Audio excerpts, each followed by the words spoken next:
হযরতে আলী বলেন, মুনাফিক, তুমি কাকে ভয় দেখাতেছ? তোমার তরবারি এই সমাজের কিছু কাফেরেরা ভয় করতে পারে, তুমি কি আমারে চেনো নাকি? তুমি কারে ভয় দেখাও? তাম পৃথিবীর সমস্ত কাফেরদের উপরে আল্লাহ রাব্বুল আলামিন আমাকে বাগ বানায় পাঠিয়েছেন। তরবারি দিয়ে প্রমাণ হবে। মুনাফিক বলে, তুমি আঘাত করো, কয় না, আক্রান্ত হলে বলে তারপরই জবাব দেব। এরপরে মুনাফিক আঘাত হানতে লাগলো। হযরতে আলী সমস্ত রণকৌশল দিয়ে আঘাতগুলি তিনি ফিরিয়ে দিতে লাগলেন। এরপরে হযরতে আলী বলছেন, মুনাফিক এবার তৈরি হও আমার আঘাত সহ্য করার জন্য। হযরতে আলী জুলফিকার তুলে আঘাত করলেন। এক আঘাতেই দেখা গেল মুনাফিকের মাথা থেকে শুরু করে শরীর টুকরা হয়ে গিয়া হযরত আলীর তরবারির মুঠা পর্যন্ত মাটির ভিতরে গেড়ে গিয়েছে। পরে দুর্গদখল হয়ে গেল। পরের দিন আল্লাহর নবী বলেন, আলী, শুনতে পেলাম তোমার ঢাল ভেঙে গিয়েছিল, তারপরে তুমি যুদ্ধ করলে কি দিয়ে? হযরত আলী বলেন, হুজুর, কামুজ দুর্গের ওই কবাতটা, লোহার কবাতটা বাম হাতে নিয়া আর ডান হাতে তরবারি নিয়ে লড়াই করেছি। হুজুর বলেন, কি করে মানুষ কেমনে এত বড় দুর্গের লোহার কবাত হাতে নিয়ে যুদ্ধ করে? একটু দেখাও তো দেখি। হযরত আলী গতকালকের মতো বাম হাত দিয়া ধরেছেন, নাড়াতে পারেন না। এবার ডান হাত দিয়া ধরেছেন, নাড়াতে পারেন না। ডান আর বাম দুই হাত দিয়া সমস্ত শক্তি দিয়ে এমন জোরে টান বেড়েছেন, প্রতিটি লোমকূপের গোড়া থেকে ঘাম বেরিয়ে এসেছে, এক চুলো নড়াতে পারেন নাই। হযরত আলীর মুখখানা মলিন হয়ে গেছে লজ্জায়। হযরত আলী রাদিয়াল্লাহু তাআলা আনহু লজ্জা পেয়ে গেছেন। রাসূল পাক সাল্লাল্লাহু আলাইহি ওয়াসাল্লাম বলেন, আলী, লজ্জা পাওয়ার কোনো কারণ নাই, চিন্তা করার কোনো কারণ নাই। তোমার নিজস্ব শক্তি দিয়ে তুমি লড়াই করতে পারো নাই। এত বড় লোহার তরবারিয়া খবর নিয়ে মানুষ এভাবে লড়াই করতে পারে না। আল্লাহ তার দ্বীনকে বিজয়ী করার জন্য তোমার ভিতরে আল্লাহ রাব্বুল আলামিন ক্ষমতা দিয়েছিলেন। জোরে বলেন সুবহানাল্লাহ। আল্লাহ রাব্বুল আলামিন এই জিহাদের ময়দানে যখন মানুষ আসে, আল্লাহ তাদের উপরে মদদ দান করেন। আমার বন্ধুগণ, আল্লাহর দ্বীনকে জমিনের উপরে প্রতিষ্ঠিত করার জন্য যদি আমরা আজও যদি ঐক্যবদ্ধ হই দ্বীন কায়েমের জন্য, তাহলে আল্লাহ রাব্বুল আলামিন আমাদেরকে মদদ করবেন। আল্লাহ পাক কোরআনে কারীমের মধ্যে বলেছেন, ওয়া কানা হাক্কান আলাইনা নাসরুল মুমিনিন, মুমিনদেরকে সাহায্য করা আমি আল্লাহর জন্য ওয়াজিব হয়ে যায়। জোরে বলেন সুবহানাল্লাহ। মুমিনদের জন্য সাহায্য করা আল্লাহর জন্য কি হয়ে যায়? ওয়াজিব হয়ে যায়। ভাইরা, একটু বৃষ্টি সহ্য করেন না, খুব বেশি বৃষ্টি। আচ্ছা, এটা রহমত। এটা কি রহমত? আমার ভাইরা, জিহাদের ভিতরে আল্লাহর জান্নাতে যাওয়ার জন্য তারা জিহাদ করেছেন। তারা দেশ দখলের জন্য জিহাদ করেন নাই, দিন প্রতিষ্ঠার জন্য লড়াই করা ফরজ। দিন প্রতিষ্ঠার জন্য লড়াই করা কি? ধরেন কি? আর এই ফরজ দায়িত্ব পালন করতে গিয়ে যদি কেউ মারা যায়, তাহলে কোথায় যাবে? ওই শাহাদাতের মত হচ্ছে একটা সেতু বা একটা ব্রিজ, একটা সাঁকো, এপারে দুনিয়া, ওপারে আল্লাহর জান্নাতুল ফেরদাউস। জোরে বলেন সুবহানাল্লাহ। এই জন্য হযরত ওমর ফারুক রাদিয়াল্লাহু তাআলা সব সময় দোয়া করতেন, আল্লাহুম্মা রযুকনি শাহাদাতান ফি সাবিলিক ওয়াজআল মাউতি ফি বালাদি রাসূলিক। আল্লাহ রাব্বুল আলামিন, আমাকে রাসূলের শহরে মওতাও আর আমাকে তোমার দ্বীনের রাস্তায় শাহাদাত মঞ্জুর করো। জোরে বলেন আমিন। এটা আমাদের দোয়া, আমারও দোয়া, আমার সারা জীবনের স্বপ্ন, সারা জীবনের স্বাদ, আল্লাহ যেন শাহাদাতের মওত নসিব করে দেন। ধরে বলেন আমিন। এর থেকে উন্নত মানের মওত আর নাই। ওই প্যারালাইসিস হয়ে বিছানায় পড়ে তড়পায় মরার কোনো দাম নাই। দুনিয়ার বুকে বিড়ালের জিন্দিগি বছর করার 500 বছর বেঁচে থাকার দাম নাই। সিংহের মতো 1 সেকেন্ড বেঁচে থাকার দাম আছে, ঠিক কিনা?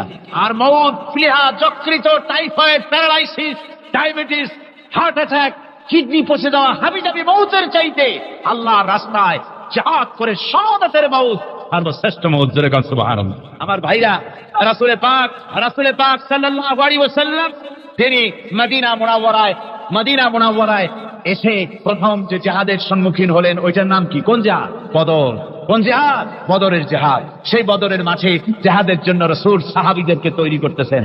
তো আপনারা চিন্তা করেন বিষয়টা, জিহাদ করতে হবে। এই বদরে সাহাবীরা জিহাদ করবে কাদের বিরুদ্ধে? নিজের বাপের বিরুদ্ধে।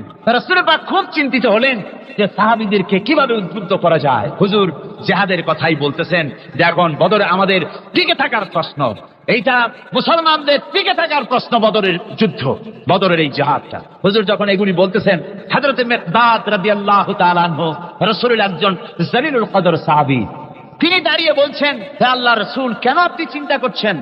ইমজি বিনা ইয়া রাসূলুল্লাহ হাইসুমা তাশা।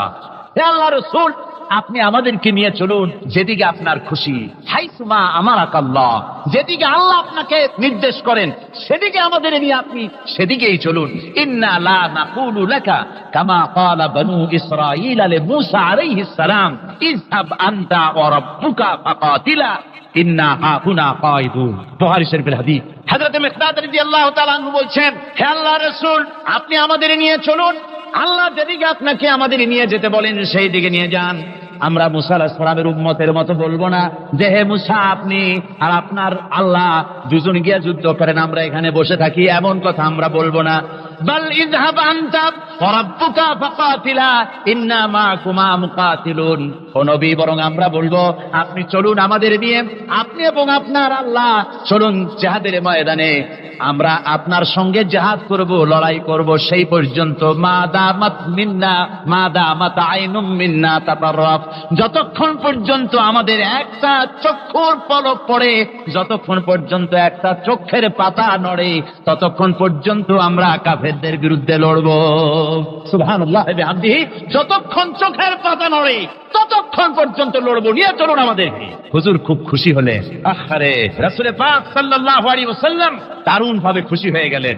হুজুর বললেন, ও সাহাবীরা, তোমাদের মানসিক অবস্থা যখন এই, কুমু বিনা ইলা জান্নাতিন, চলো আমার সাথে বেহেশতের দিকে। সুবহানাল্লাহ, সবাই বলেন সুবহানাল্লাহ। কুমু বিনা ইলা জান্নাতিন আরদুহা কাআরদিস সামাওয়াতি ওয়াল আরদ, সেই বেহেশতের দিকে চলো যে বেহেশতের বিশালতা প্রশস্ততা এই পৃথিবী এবং আকাশের চাইতে অনেক বড়, সেই বেহেশতের দিকে চলো। ফাকামা উমাইর বিন হামাম ওয়া কানা ইয়াকুলু তামার। হযরত উমাইর বিন হামাম এক যুবক, তিনি দাঁড়িয়ে গেলেন। আমার মুসলমান ভাইরা, যুবকদের অবদান কিন্তু ইসলামে সব চাইতে বেশি। জোরে বলেন সুবহানাল্লাহ। কাদের অবদান বেশি? সর্বপ্রথম ইসলাম কবুল করেছে কারা? যুবকরা। হযরত আবু বকর, হযরত ওমর রাদিয়াল্লাহু তাআলা আনহু, তাদের বয়স যুবক বয়স ছিল, যুবক বয়সে তারা ইসলাম কবুল করেছেন। হযরত আলী যুবক ছিলেন, এই জন্য যুবকদের ইবাদতের সওয়াব বেশি। রাসূল পাক বলেছেন, কিয়ামতের ময়দানে যেদিন কোনো ছায়া থাকবে না আরশে আজিমের নিচে, 7 শ্রেণীর লোকেরা ছায়া পাবে, তার মধ্যে এক শ্রেণী হচ্ছে ওয়াশাকুন নাশাত ইবাদাতিল্লাহ, ওই যুবকেরা যারা নাকি রাত গুজরান করে, রাত কাটায় আল্লাহর ইবাদতে, রাত জাগে আল্লাহর ইবাদত করে। জোরে বলেন সুবহানাল্লাহ। বুড়োদের 100 বার আল্লাহ বলা আর এক যুবকের একবার আল্লাহ বলা, বৃদ্ধের সারা সপ্তাহ তাহাজ্জুদ পড়া আর যুবকের এক রাতের তাহাজ্জুদ পড়া মনে হয় তার থেকেও বেশি। সুবহানাল্লাহ। তাই বলে বৃদ্ধ যারা, তারা কিন্তু হতাশ হবেন না, ওই যৌবনকাল আপনিও বেরিয়ে এসছেন, ঠিক না? সুতরাং যুবকদের অবদান বেশি। হযরত উমাইর বিন হামাম রাদিয়াল্লাহু তাআলা আনহু, তিনি দাঁড়িয়ে গেলেন, তার হাতে ছিল ওয়া কানা ইয়াকুলু তামার, তিনি খরমা খাচ্ছিলেন, হাতে ছিল কয়েকটা খরমা, তিনি খরমাগুলি হাতে নিয়ে দাঁড়িয়ে বলছেন ফাকালা বাখবাখ, তিনি বলছেন বাখবাখ শব্দ, এটা হচ্ছে লুগাল মুহাল্লিয়া, অর্থাৎ আঞ্চলিক শব্দ, এর অর্থ হচ্ছে মা আযমাহু